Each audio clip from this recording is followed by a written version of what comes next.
When Brother Ted called me and asked me to give my testimony, at first I kind of hesitated because I'm not one to want to talk in front of people. I get nervous just in small groups, much less having to talk in front of the whole church. But when I thought about it, I knew that I could not say no to what God has done in my life. God has been so good to me. He has blessed me in so many ways. First, He blessed me with 2 great Christian parents. I had the privilege of growing up a preacher's kid. My father was a Methodist preacher, and so my whole life was surrounded by God and His Word. I was at church pretty much every time the doors were open, and even when they weren't open, a lot of times I was there with my dad. So going to church was not an option for me. I was there pretty much all the time. It was like my second home. Growing up, it was never really a question if I believed in God or not. I had heard about Him my whole life. I believed in Him from a small child, and as a child, I accepted Christ into my life. I lived for Him for a while, and then through my teenage years, I kind of pulled away from God. I did the normal teenage things, and through college, pretty much the same thing. I quit going to church, and I basically just didn't have the relationship with Him anymore.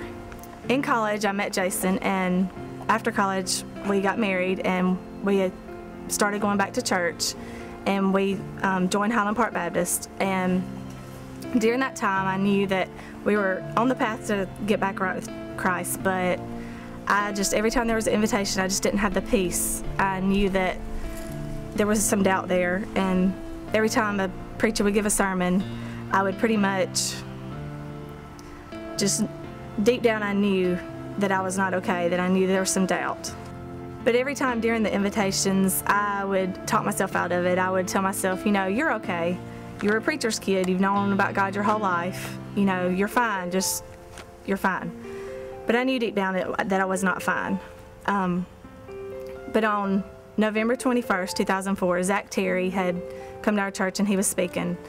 And at the end of his sermon, he wanted us to look to each person on each side of us. And we were to ask them, you know, are you sure of your salvation? Are you 100% sure that if you were to die, you were going to heaven?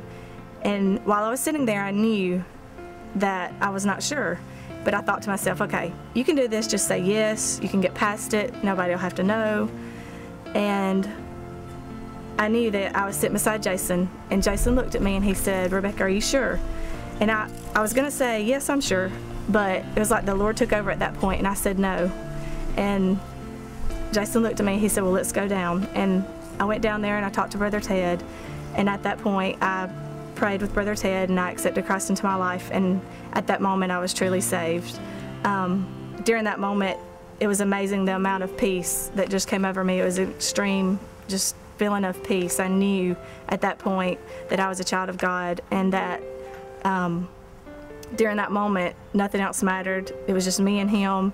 And from then on, when I was during an invitation, I knew that I didn't have to have that feeling anymore of, do you go, do you not go, do you tell the person beside you, what do you do? I knew from then on, every invitation, I didn't have that feeling anymore. I had peace. I knew that I would spend eternity in heaven with Jesus Christ.